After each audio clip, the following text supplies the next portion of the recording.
Ladies and gentlemen, my name is TotalBiscuit. I'm here to ask and answer one simple question. WTF is Cloudberry Kingdom? It's a lie, is what it is. It promises great and wonderful things. It promises a kingdom full of cloudberries and wonders and fluffy mysteries just waiting to be discovered. What is it in reality? Pain in a box. It's by a company called Pwnee, spelled Pwnie, which is almost as obnoxious as the name of the game, but not quite.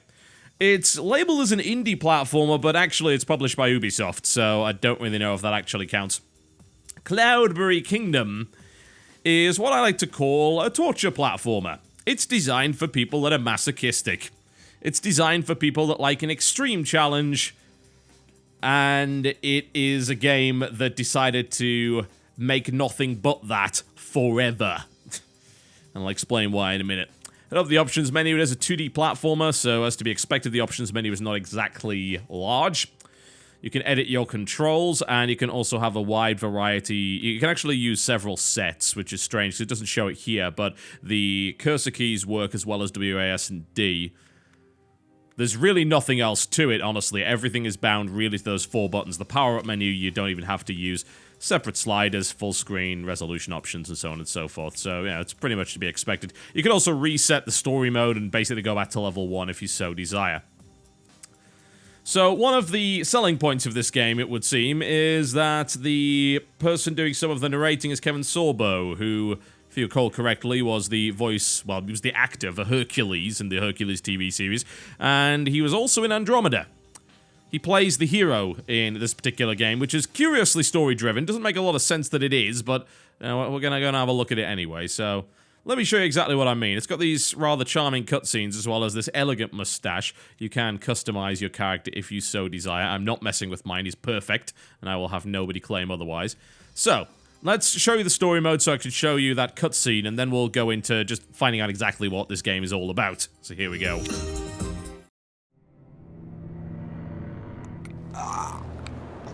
Enjoying yourself, cobbler? Actually, yes. Who'd have thought that killing a washed-up hero would be so much fun? I'm not dead yet. You would be if you had an actual neck to strangle. You're nothing but head. Butthead, I think you mean headbutt. Seriously, Bob? You call this a rescue? Who said I was here for you, princess? Every medieval fairy tale ever written? What a lovely reunion. Can I offer you some punch?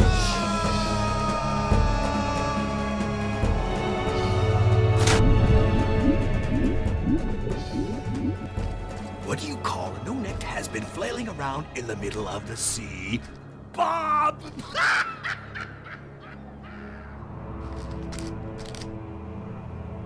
I've got bigger fish to fry than you. So there you go. Some nice kind of papercraft stop-motion stuff. I assume that's where 90% of the game's budget went. So, what's the game all about? This is what the game is all about. It's about getting to the end and hopefully collecting all the gems while you do it, because if you don't have enough gems to do the whole power-up thing, which I'll explain in a minute. The levels can... It depends on the length of it, but some of them can be beaten in like 5 seconds flat, maybe even less than that, and they get progressively harder as you go along. Now, the strange thing about the game is that these levels were not the same as the last time that I played the story mode. So what's the game's big selling point? Well, it's that it procedurally generates its levels, meaning that every time you play, you get a different level, and it does so supposedly adjusting itself to what it perceives to be your skill level. As far as I can tell, that skill level is determined by a character level based on the abilities that your current character has. In this case, I don't have any abilities. As you can probably see, I can just jump, and that's about it. But there are several different heroes, all with their own abilities, which theme the levels in particular ways, as you might imagine, because you can do different stuff. In this case, there are lasers trying to kill me. Now, it is a torture platformer in the sense that it will just throw more and more and more obstacles at you until it feels like you are getting your ass beat. And while there are checkpoints every now and again, the game is very unforgiving, meaning that if you die, then you go right back to the start unless you hit a checkpoint. However, very similar to a bullet hell shoot 'em up, it seems like only a pixel in the center of your character actually counts. You can actually touch one of these obstacles and not die, assuming it doesn't touch the middle of your character. Now, the game does encourage you to collect all of the gems, but you don't actually have to do that in order to complete the level. There we go, so I've just done the first 10 levels in like 2 minutes. Now it's going to give me a double jump, and every 10 levels I go through, it's going to give me a bunch of different abilities. So here, it's going to let me double jump, which means that the level is going to generate itself in a different way. It's going to do it designed around the idea that I can double jump, and that I have to double jump in order to actually survive, for the most part. In order to collect all of the gems, I certainly will have to double jump. There you go. Oh, here we go. Now, if I recall correctly, the last time I did this story mode, I did get this wall on level 12, and I did move over to a different tile set in level 13, but the actual levels themselves ended up being a little bit different, as in the obstacles that it put in my way are not the same as they were the last time. But it seems like in story mode, it will kind of pace... God damn it. It will pace it in that particular way, which I guess makes a reasonable degree of sense. But the levels, specifically in the way that they're designed and the trap placement, will be different every time. Okay. Oh, there we go. Now, I mentioned power-ups earlier. You can do various things. I could watch the computer and see how it does it, which, you know, in a level like this is not particularly hard to figure out. So we can do that. Or alternatively, I can show a path through the level, or I could slow the level down. So in this case, it's going to show me what kind of pace and speed I need to do in order to actually beat this level, which is extremely easy. This does require 40 gems, which you're not going to be able to afford on a consistent basis. That, and it's also kind of cheating. Oh, there we go. There we go. Much better. It's a good job it doesn't kill you when you touch it. It's only the center there. The actual character itself doesn't really have much going for it in the sense that you have one ability and the levels are determined based around that ability and the things that you can actually do. There's not a huge amount of complexity there, and there's not a lot of nuance either. You know, if I want to talk about nuance, I talk about the way Dust Force does things, or something like Super Meat Boy, which has a number of different things you have to learn about your character. In Cloudberry Kingdom, it seems like the only thing you actually have to learn about your character is the ability that that particular character has. So, you know, all of these levels are based on double jumping and nothing more than double jumping. So, does procedural generation actually help or hinder the game? You know, that I think is the bigger question here. Because it is the main selling point of it. So, does that make the game better or worse? Okay, you might think, well, it's gonna make it better every time, right? Surely, it's gotta make it better every time. There's no way around that. That's just gonna be a fact. Well, honestly... Wow, I managed to ace that surprisingly well. Honestly... The problem with procedural generation, I feel, is that because the way that it's done is based on the ability your character has, it means your character has to be inherently more limited than he would be in another game. Yeah, that's the first problem with it. All of these levels have to be based entirely around double jumping, and that's the only thing they can be based around. When I go on to the next level, where I believe my character gets a jetpack, it's all going to be based on the idea of being able to sustain a jump for a short period of time. So everything is going to be built around that. And that's the only thing it can be built around. You can't combo those abilities together because you can only ever have one at any given time. So that's inherently limiting compared to other titles where you can actually have multiple abilities. Secondly, while the idea of infinitely generated levels seems really interesting, and it is, the problem with infinitely generated levels is that they're not ever going to be quite as good as something that was handcrafted to provide a very specific challenge. There are times when I'll come across a level that's really, really cool, and then there are times where it's like, oh, well, there wasn't really much to that, was there? That's the issue you've got to deal with. And I don't really think that you'll ever be able to match hand-generated levels. I'm obviously horrible at the jetpacking segment. I don't think you'll ever really be able to match the hand-coded segments, honestly. I don't think so. I don't think you're ever really going to get to that stage, which is a little bit unfortunate. And it's why I would say, look, you know, if you're really looking for an experience like this, the better ones have those handmade levels. They designed a very specific experience, and you are required to play that, and you'll probably get more enjoyment out of it. But I have a feeling Cloudberry Kingdom might be aiming for a very particular demographic. And you might think, oh, well, it's obvious the kind of... Oh, bloody hell. It's obvious the kind of people that would like Cloudberry Kingdom. It's gonna be those masochists that like stuff like, oh, I want to be the guy. And it's gonna be rage LPers that like to make a ton of money from getting fake angry at video games. Those kind of people. They would absolutely love Cloudberry Kingdom. I have no doubt that I'll be seeing LPs of Cloudberry Kingdom fairly shortly, and they're all going to be absolutely dreadful. This level is a pain in the ass.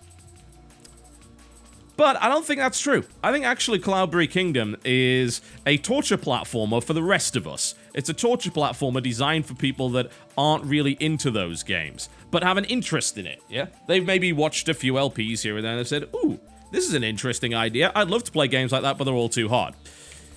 The real advantage this game has, which it seems to execute phenomenally well, which is actually fairly surprising in and of itself, is that it gradually scales the difficulty up. And I never really find myself in a situation where I feel like the game has a difficulty spike.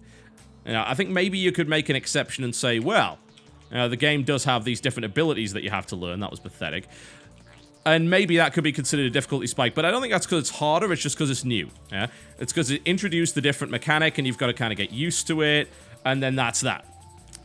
But the game never felt like it unfairly spiked the difficulty at any point. It's a very gradual curve, and that's pretty interesting, because I don't think most games manage that. And that's the real strength of the title. The way that it procedurally generates also means that the game happens to have a very nice difficulty curve to it. So there's a couple of different modes available. Free play allows you to customize. As you can see, you can have up to 4 players here, but it's local co-op only. And then you can customize your location. So, you know, we could have castle. Then you can also pick wall level or classic.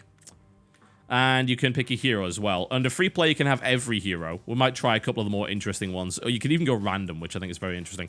And then the difficulty. This is as hard as you would expect it to be. Let me demonstrate this for you. There is no chance in a million years that I'm going to be able to pull this off, but I'm going to show you what hardcore does. Welcome to hardcore. It's a dick. A complete and total dick. Will I even be able to get past the start of it? Probably not. Nope. Let's watch the AI do it. This is what you do in order to actually beat this level. Come on, really now. Yeah, it can get just a tad ridiculous. The generation of it supposedly never makes it impossible, which is surprising. I wonder if there is actually a level which is impossible. I wonder how they stopped the computer from generating levels like that. Oh, yes, just look at that. You see that? Yeah, that was not a safe zone. I don't think this level actually has any of those, as it turns out. Oh, yeah, I'm eventually going to burn through my lives. Yeah. Yeah, no. No, no, no. Not my thing. I wonder how much I can actually turn it down and have it be fair. That's, I mean, you know, this looks more reasonable, doesn't it? Thankfully, this level's going to be designed around the idea that I've only got a very basic jump, so in theory, it can't be that hard. But I wonder what the rest of them are like. The fact that it'll just keep generating levels like this is actually kind of impressive. It looks like I might even be I hate you so much at this stage. Good lord. That was just unbelievably mean. There's actually a lot of replayability here, as you might imagine, because there are just simply infinite levels, and unlike, say, other games which encourage speedrunning, this game just says, well, you know what, it's okay, guys, don't worry, we actually do have more levels for you. You don't have to be concerned about playing the same levels over and over again for the best score. You can just have a new level if you like. We can just give it to you right now. And that's a fairly rare feature, I've got to say. Can I even beat an abusive level? It's a tricky thing to do. Even more tricky to do while you're trying to bloody commentate. I tell you that for a fact. There we go. Okay. I don't think I can get over that. Not that way, anyway. Jumping immediately isn't going to help. If I bounced up once, let that drop, bounce up once, bounce back on that. Yes! I'm somehow... Oh, come on, really? Man, this is tricky. yeah, I can definitely see the appeal in that. A lot of appeal in it, even if it might get a little bit of criticism from people that are into this genre, just saying, look, you know, the individual levels are just not as good as other platformers like this that were designed to be. But, as I said, a lot of replayability, but individually simplistic mechanics. There are a couple of other things I'd like to point out, like the excellent soundtrack. Let's listen to a little bit of that.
Yeah, it's got some pretty good stuff.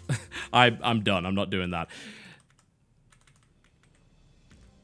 It's going to keep generating levels as well based on how well you do. So even at like this level, it's going to keep kind of leveling you up.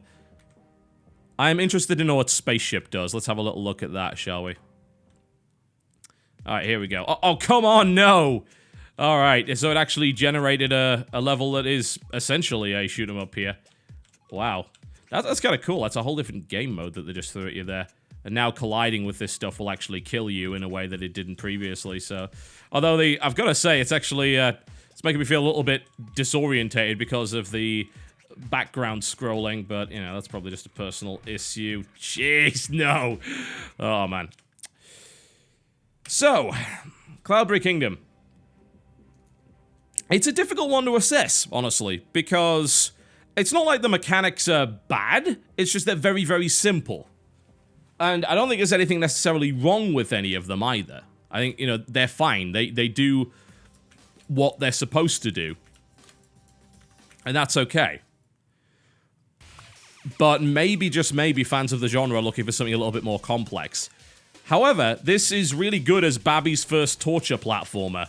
And I think that it could be applauded just in terms of how it scales. I've never really seen a game that scales this well to what it perceives to be the skill of the person playing it. That's actually really, really surprising. It must have taken a lot of effort to really pull that off, and if it didn't, well, you're just smarter than I am, I guess. It's good. Even as someone that doesn't actually like this genre, I did get some enjoyment out of it, because I think the game does a really good job of making you feel like you're doing well. And there aren't all that many games that do that. It has good feedback, it actually increases the difficulty level at a reasonable pace. And as a result, you feel like you're always improving. Of course, there are difficulty jumps if you choose to put them there. The game won't throw them at you, but if I want to switch over to a difficulty level I'm clearly not comfortable with, then I am going to run into situations where I just get my ass kicked. But the game won't do that on its own. The game's going to be nice and fair, and it's going to take you up that slope at a fairly slow pace that you're comfortable with. That and the soundtrack's great. It really, really is. It's actually a fantastic soundtrack. I need to get the OST for this one. So yeah, I can see what they're trying to do with Cloudberry Kingdom, and I think they've executed it quite well.